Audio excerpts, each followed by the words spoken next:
ने गे एक बात जाने चाहिए बोलही ने तोहर में शादी के बात करे छियो की शादी के बात करे छियो गे हमें नहीं करबो शादी यार किया गे एना के बोले छी ना हम अभी नहीं करबो अपना मर्जी से करबो हम। अच्छा पहले सुन करे छियो तो हर बार तू हारी गे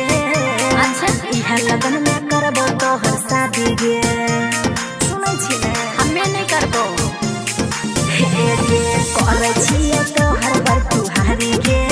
अच्छा इह लगन में करबो तो हर शादी गे हमें नहीं करबो भले मिलो गोर चाहे कारी से करबो की भले मिलो गोर चाहे कारी से करबो गे बेटी तो हर शादी हे गे चुप गे बेटी तो हर शादी खाना धानी से करबो गे बेटी तो हर शादी खाना धानी में करबो अच्छा। बेटी तो हर शादी खाना धानी में करबो ते बियाह के बाद बर्बादी गे नहीं करबो सारा भी से शादी गे भले चपरासी यह दर्दी से करबो भले चपरासी यह दर्दी से करबो गे मैयो हम शादी गे मैयो हम शादी अपना मर्जी से करबो गे मैयो हम शादी अपना मर्जी से करबो गे मैयो हम शादी अपना मर्जी से करबो मर्जी से करबो गे मैयो हम शादी अपना मर्जी से करबो Music by Rohit Dixit. मर्जी से करबो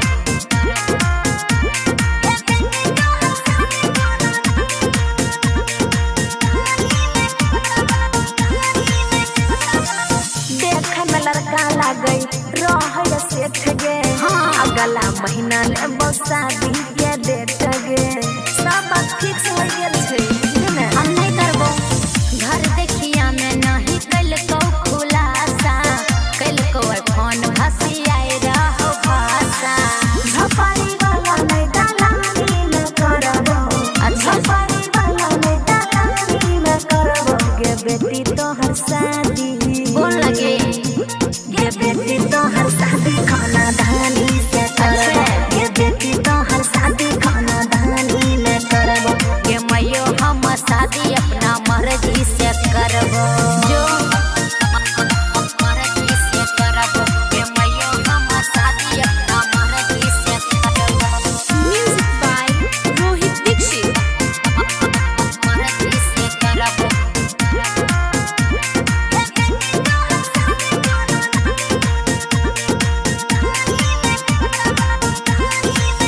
बढ़िया छै ओकर बेटी घर दुआर गे हाँ। कॉले तू शादी अंशु करबे तू राज गे हमरा नहीं करे के राज बात किया न बुझे छी तू गे हम नहीं बुझबो बिपिन लाल बाबू कहने रहो कॉल गे कहल को किलर कहा बड़ा बना झर गे उ संगे तो हर मनमानी नहीं चलतो अंशु के तो हर मनमानी नहीं चलतो गे बेटी तो हर शादी गे बेटी तो हर शादी खाना धानी से करबो गे बेटी तो हर शादी खाना धानी में करबो ये मैयो हम शादी अपना मर्जी से करबो It's Varia Digital Recording Studio, Samastipur.